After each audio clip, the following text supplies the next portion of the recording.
Quando a lama virou pedra e Mandacaru secou, quando o ribação de sede bateu asa e voou, foi aí que eu vim-me embora, carregando a minha dor.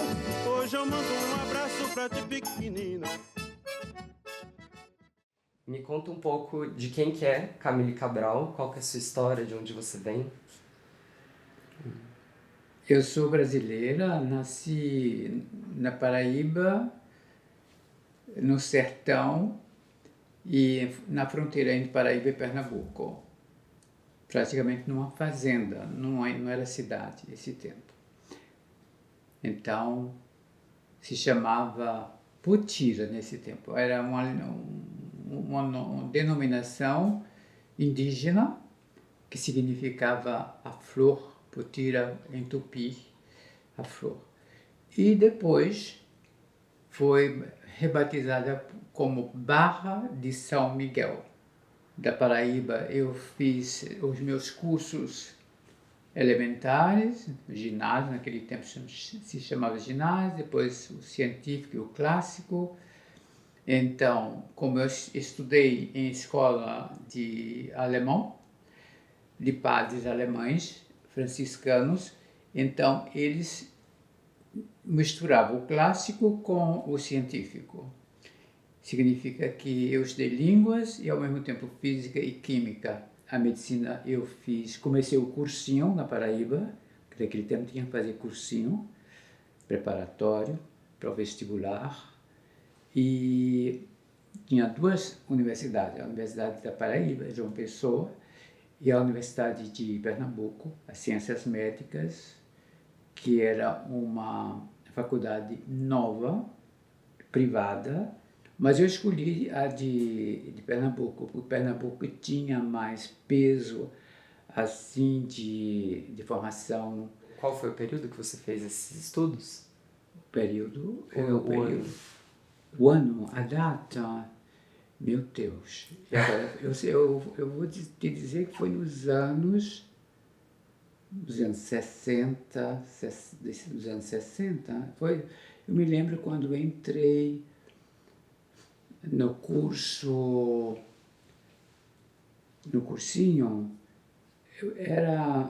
foi a Revolução, foi o golpe militar do general Castelo Branco, em 1964. A gente não houve um retrocesso na democracia? Que retrocesso? Coisa nenhuma. Que retrocesso? É constitucional. O que é democracia? Democracia é a aplicação da lei. É a aplicação da lei, a lei foi aplicada. Então não houve retrocesso. Que modifique a lei, então. Que retrocesso? Coisa nenhuma. Como você sentiu a influência da ditadura militar, assim, na sua vida nessa época? A ditadura militar eu senti mais quando estava na faculdade de medicina. Uhum. Quando eu entrei para o diretório tinha um presidente, um vice-presidente e tinha secretário, e eu fazia parte desse secretariado. Eu escrevia poesias, escrevia artigos mais ou menos medicais e sociais no jornal do diretório, e foi por causa disso que eu tive problema com a ditadura. Nesse tempo desapareciam estudantes, alguns eram perseguidos, e essa perseguição que eu senti e que eu presenciei era mais com colegas do diretório. Tudo que era sem liderança, eles perseguiam. Uma vez eu soube que eu estava na lista das pessoas que iam deixar de fazer medicina. Isso foi muito duro para mim, porque eu já estava envolvida em muitas coisas, informação médica, eu estava fazendo os primeiros partos da minha vida como assistente nas maternidades, e isso tudo fez com que eu tive muita tristeza, porque foi muito sacrifício para chegar na universidade, entendeu? Muito sacrifício. Eu tinha uma colega que era vizinha de um capitão. E esse capitão era envolvido em serviços, assim, digamos, secretos ou não secretos, mas com a junta militar de Pernambuco. E ela perguntou, mas por que essa pessoa está nessa lista? Porque ela era minha amiga, eu ia conversar com ela, ia almoçar na casa dela quase todo dia. Então, porque essa pessoa é minha amiga, não vejo que essa pessoa está fazendo alguma coisa contra o sistema atual ou por uma revolução, alguma coisa. Eu sei que por causa dessa menina eu não estava na lista, eu não fui vítima das pessoas como o presidente e o vice-presidente do diretório. Eu nem sei até hoje se ele terminou a faculdade. Eu acho que não. Porque havia nesse tempo que certas pessoas eram banidas realmente da faculdade e outras desapareciam. Já havia muitas manifestações aqui na Europa, e isso tudo era retratado no Brasil, e os militares tinham muito medo de manifestação estudantil, porque é daí que começa o estupim, né? O estupim social são os estudantes. E nesse âmbito que eu comecei a fazer parte de diretório, mas não de LGBT. LGBT, eu não tinha noção realmente do que era transexualidade, não tinha noção. Mas foi aí que começou seu interesse por política, né? E por... Política de uma maneira, de tudo que é médico e social ao mesmo tempo. E os alemães que eu falei, da escola da qual eu estudei, eram pessoas que tinham ações sociais. E essas ações sociais eram sempre vistas pelas populações mais desfavorecidas. Mas tudo esse interesse por populações mais desfavorecidas era uma espécie de espectro comunista, entendeu? Je suis toutes les femmes, j'ai vu vos joies et le mélodrame. Je suis sentimentale et parfois femme fatale aussi. Agora, a homossexualidade, sim, eles já falavam, os militares falavam. Mas transexualidade nesse tempo, não.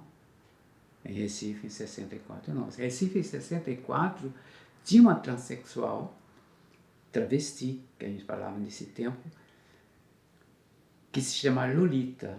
Aliás, tem esse jargão em Recife, na minha época de medicina, que eu era estudante de medicina, tinha. Quem não conhece Lolita, não conhece Recife.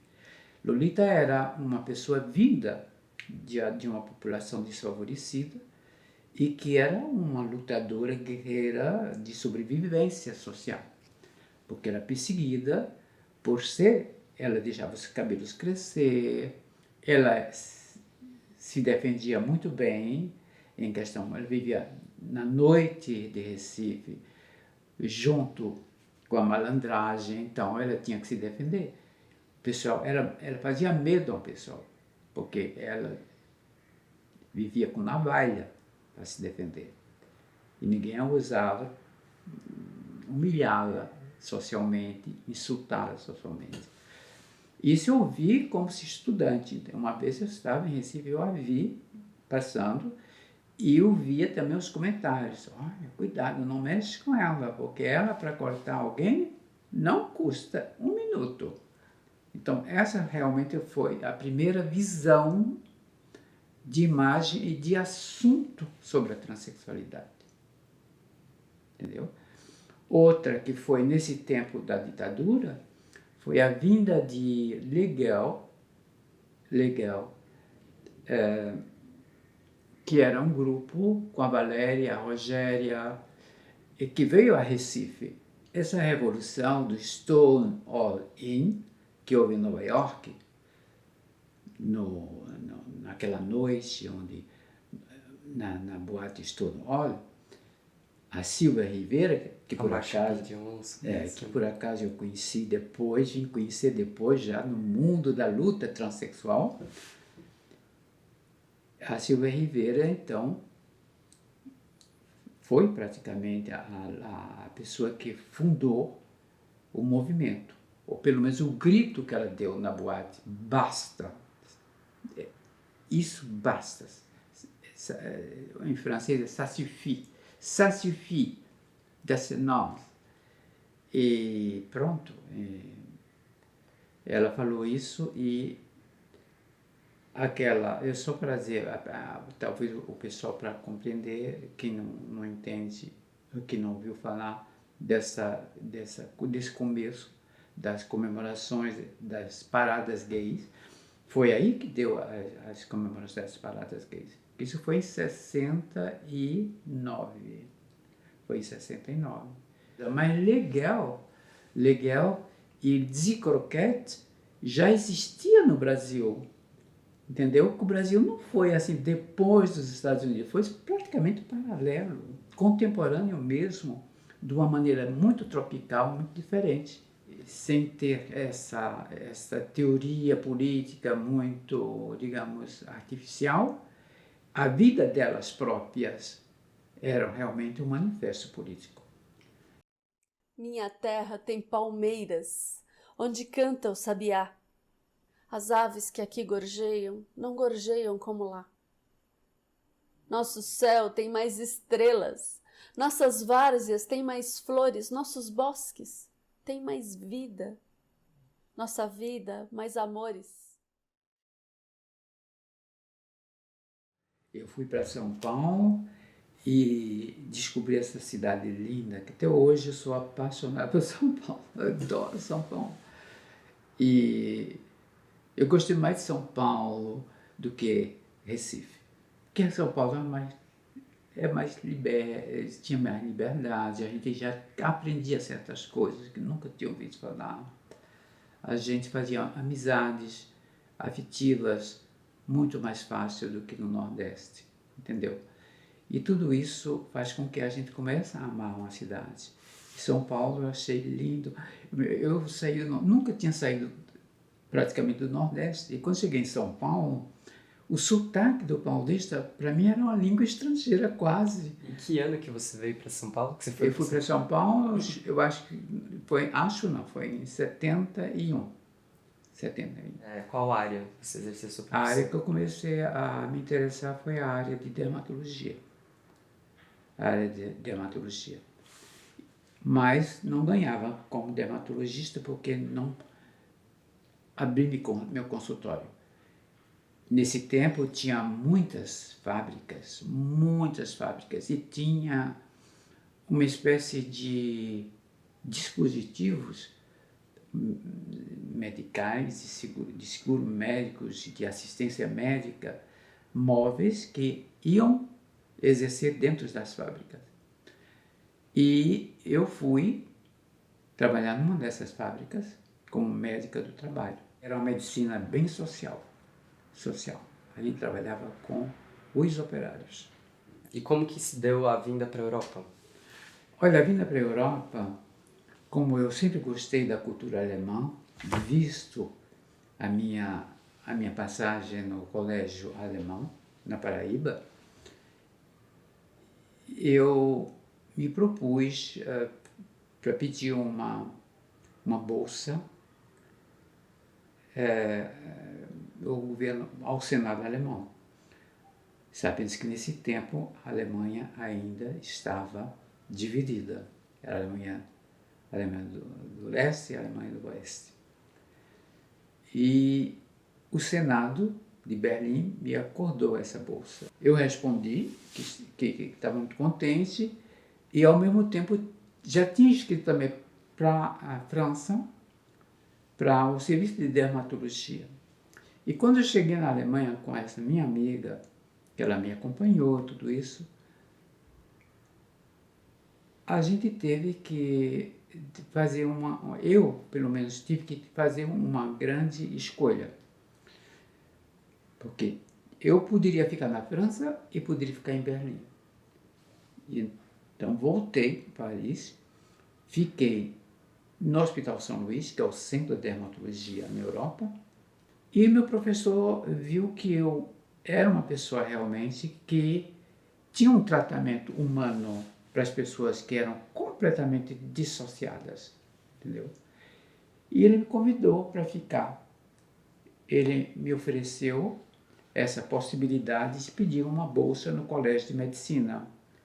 Mas eu tinha muita saudade do Brasil, muito. Eu chorava às vezes, não, porque eu ficava na sala de Sala de guarda, na França a gente fala aqui é sala dos médicos de plantão, né? Dos estagiários. Eu chorava, meu Deus. Aquelas poesias, como eu te falava, aquelas poesias todas de Saudade do Brasil, de Gonçalves Dias, e outras, de Manuel Bandeira, tudo isso vinha na minha cabeça.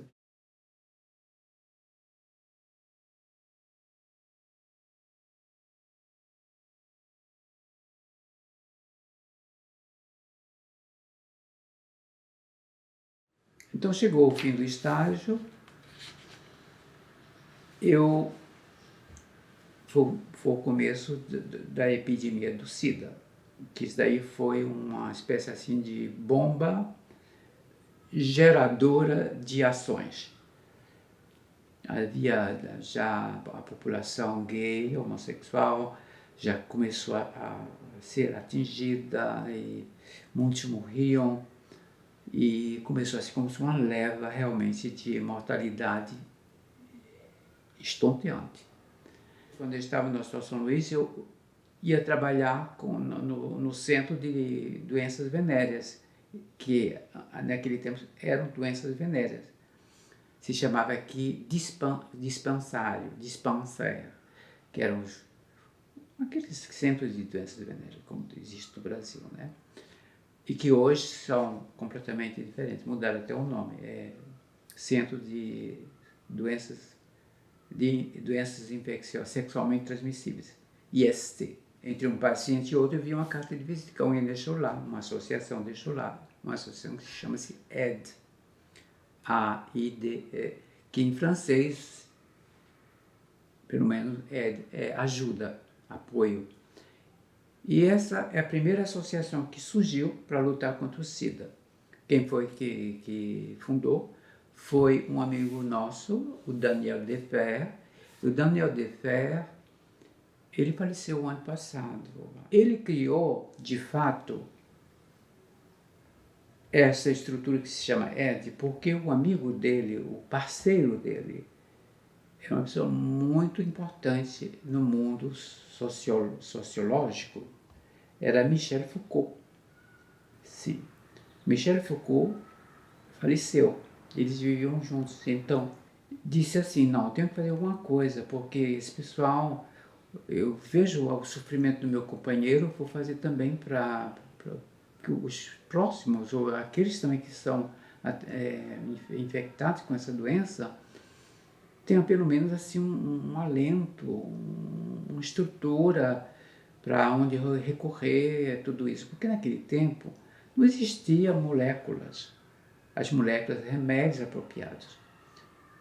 Um que se chamava AZT, o AZT era um comprimido, era um medicamento que tomava e morria muito mais rápido. Não era um veneno, mas era uma molécula cheia de efeitos colaterais. Cheia de efeitos colaterais. Dava anemias profundas, tudo isso. E o pessoal morria mais rápido. Significa que era uma tristeza. A gente perdia muito amigo naquele tempo, muito amigo. Já tinha discriminação por ser gay ou trans, ou travesti, que se juntava, se por acaso, vendo que aquela população era uma população ela não era ameaçadora para a sociedade, não, ela era que trazia o AIDS para a sociedade. Porque ali era uma comunicação interhumana. Qualquer ser humano poderia passar. Até a mãe passa para o filhinho, entendeu? E aquilo dali foi realmente tempos difíceis que a gente passou. Passamos muito tempos difíceis.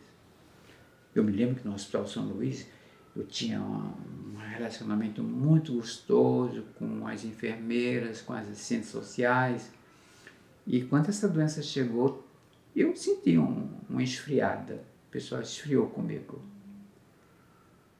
É uma coisa que a gente vê que não é a mesma coisa, mas não é uma coisa dita, não é coisa que você vê que é uma coisa confessada. Une groupe social qui actuellement, il y a une répression extraordinaire à cause de la loi de sécurité intérieure. Et nous allons manifester dimanche à 11h30 devant les polices Pigalle. On commente et on va faire quelque chose sobre le féminisme. On va se réunir pour lutter contre la répression, la prohibition et l'abolitionnisme dans ce pays.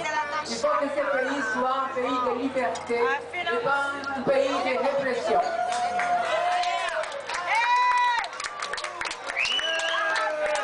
Le Pâques fait la 15e fête cette année. On a commencé une petite association et aujourd'hui nous sommes une association reconnue de lutte contre le sida et d'insertion sociale pour les transgenres, les personnes qui méritent la dignité de tous les citoyens et citoyennes de ce pays. O princípio da paz, de fato, quando eu telefonei para o DEFER e falei que a gente estava pensando em fazer também alguma coisa para as travestis, porque se chamava naquele tempo travestis, do Bosque de Bolonha. O que é o Bosque de Bolonha? Em francês é Bois de Boulogne, e no Bois de Boulogne é um grande, digamos, espaço aberto da prostituição na França.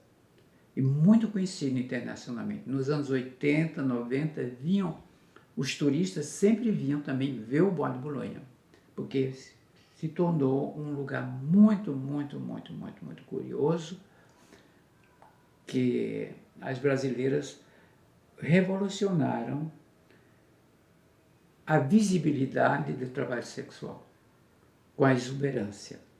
Porque havia já transexual aqui na França, em Pigalle e tudo isso, já havia. Mas as meninas brasileiras chegaram com a exuberância extraordinária. Muitas siliconadas, que as francesas eram hormonizadas, com aqueles peitinhos pequenininhos, tudo isso bem francesa, de tailleur, os lencinhos, as coisas bem afrancesadas, né? E as brasileiras chegaram com os seios pujantes, aquela exuberância total, cores de todas as cores que você puder imaginar, e purpurina.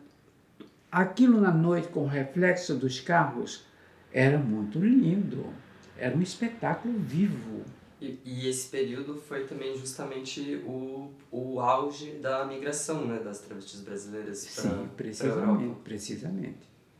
E foram elas que praticamente colocaram quase um selo lá, como um lugar de trabalho sexual trans. A maioria eram brasileiras, depois foram seguidas pelas argentinas, depois pelas equatorianas, depois atualmente são as peruanas, as mais numerosas, mas naquele tempo eram as brasileiras. A PASSE foi criada oficialmente em 1992. A primeira ação de nossa associação foi o ônibus, que a gente circula o Bosque de Bolonha, é a ação mais antiga da nossa associação. Que está ativa até hoje. Sim, a gente vai 2 vezes no Bosque de Bolonha por semana e 2 vezes onde tem prostituição de rua. A prostituição daqui perto do Hospital São Luís é a prostituição de chinesas, de meninas, mulheres chinesas, não é de trans. A gente tinha a missão de falar e de fazer com que elas se protegessem de doenças sexualmente transmissíveis. A gente tinha também a missão de que elas estivessem de acordo com as vacinações, o caderno de vacina. No tempo do Covid foi do Covid, no tempo da Mpox, a vacina as meninas de Mpox, e a gente sensibiliza as meninas. Nossa população é muito representada por migrantes também. Pessoas da América Latina, Argentina, Equador, Chile, muito pouco do Chile, mas Peru, muitas do Peru. Da América Central, alguns países.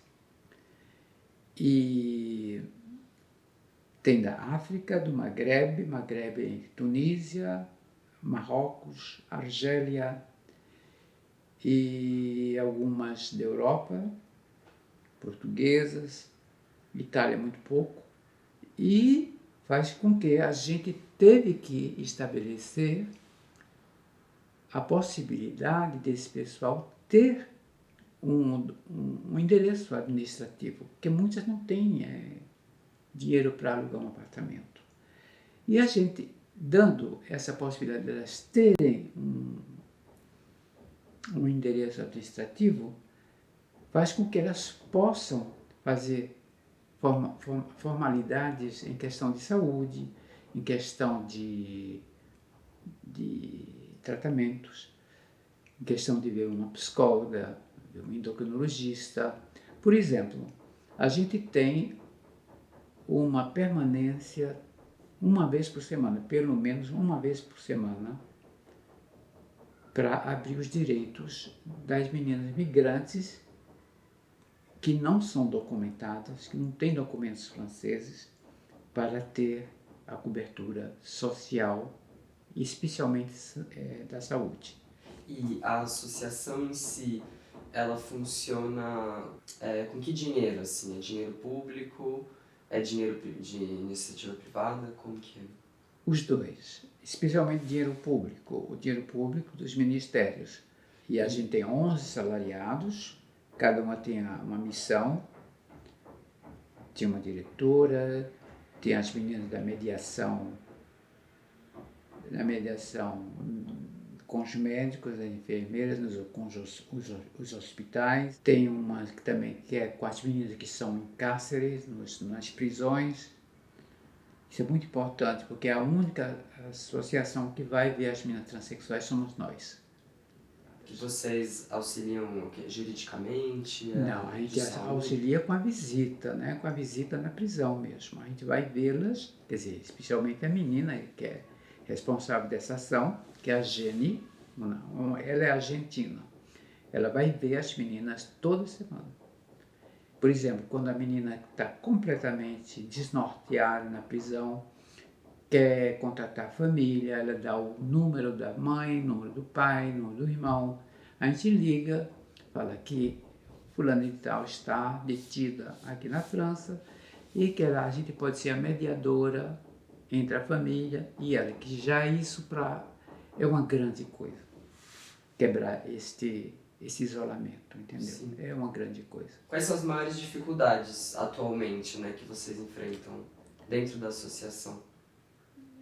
Dificuldades, digo, financeiras, que sempre há dificuldade financeira, mas nossas atividades em questão de arte, os ateliês não são financiados. E eu acho que a arte faz parte muito importante de nossa ação e ela não é financiada.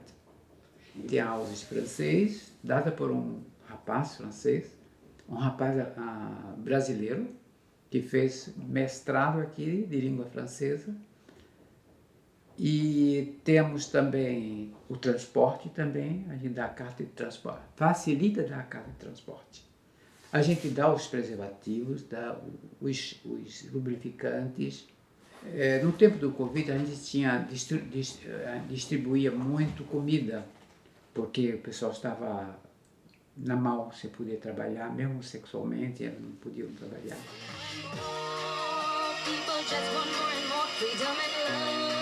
Vous la connaissez celle-là, hein?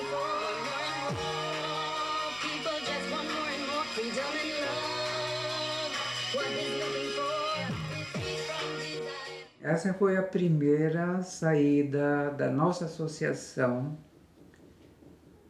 numa parada LGBT, na parada do orgulho, da Pride, né? Da Pride.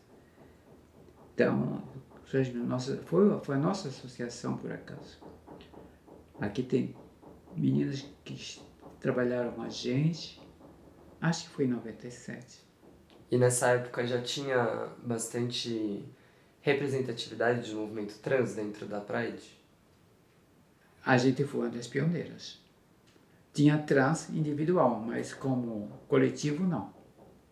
Foi parte. Camille Cabral, médecin dermatologue, elle s'est fait connaître du grand public en 2001 en devenant la première transsexuelle élue de la République, élue verte au Conseil de Paris. Bonsoir à vous.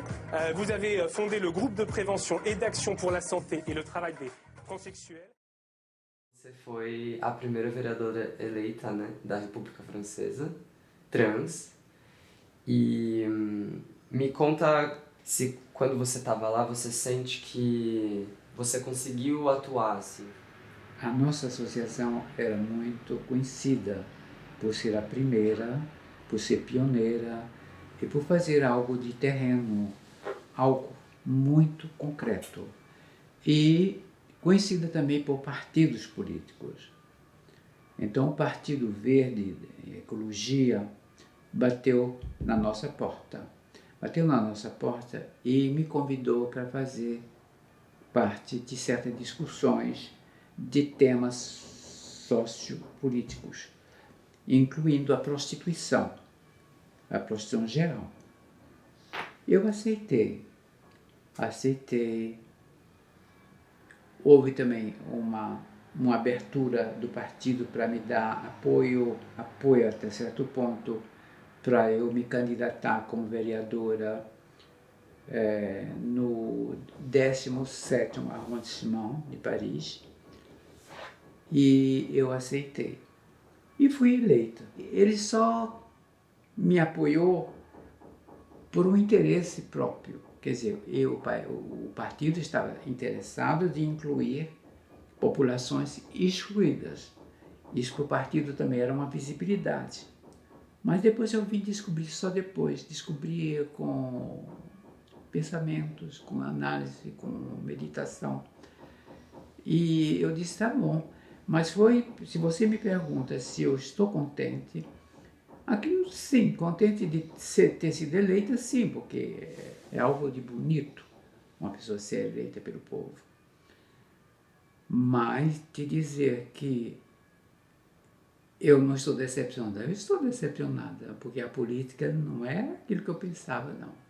Eu pensei que a política ia dizer assim, na primeira reunião com o prefeito, eu me dar a palavra, e eu me dar uma atenção, não uma atenção privilegiada, uma atenção, como dão para os outros eleitos. Mas eu não tive nada disso. Às vezes, para ser escutada, tinha que ser um pouco chata, se impor.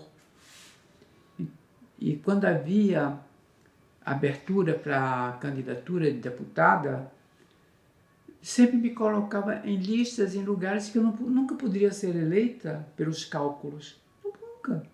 Então, acho que isso daí não dá uma oportunidade. Você diria que a política, assim, formal, assim, institucional, não te deu a mesma oportunidade de plataforma para ter uma ação positiva na sociedade como a PAST, né? Não, por exemplo,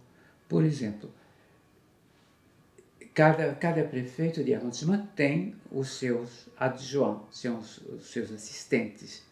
Eu era médica, eu sou médica, e era envolvida em saúde pública. Em saúde pública, realmente, coisa concreta. Eu cuidava de pessoas excluídas, de imigrantes, de prostitutas, de trabalhadoras de sexos. E o adjoint e o assistente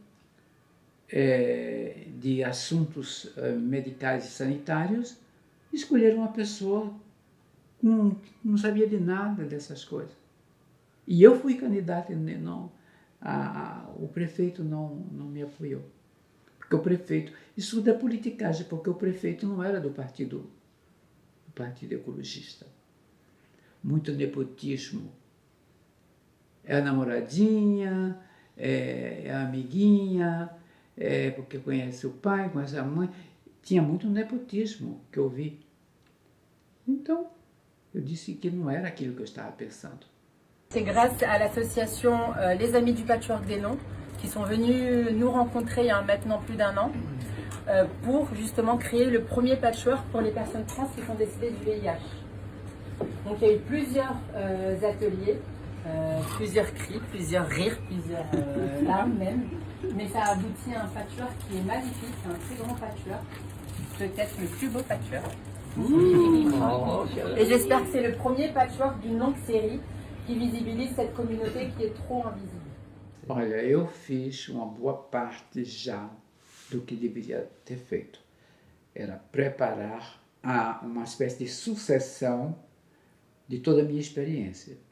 Você conheceu a diretora, eu preparei essa menina jovem, preparei com diplomas, com formações, e aquilo que eu falei para você, ela me mostrou ser uma pessoa humana, porque quem está nesse mundo social de associativo, quem não tiver um humanismo, que não tiver esse dom de solidariedade, de compreensão, de ver a pessoa que sofre, eu acho que não deve fazer esse trabalho. Eu preparei essa menina, estou muito contente com ela, eu acho uma menina cheia de talento e de capacidade, e o PASC continua com esse pessoal.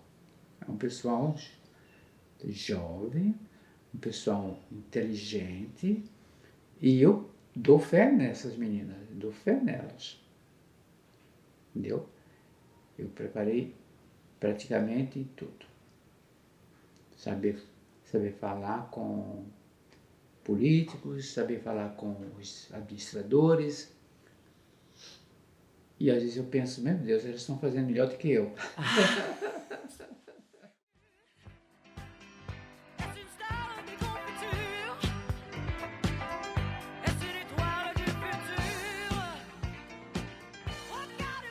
Eu acho que as jovens deveriam se perguntar esses direitos, essas conquistas, dos quais elas usufruem hoje, de onde que vieram? Vieram de lutas árduas mesmo, árduas.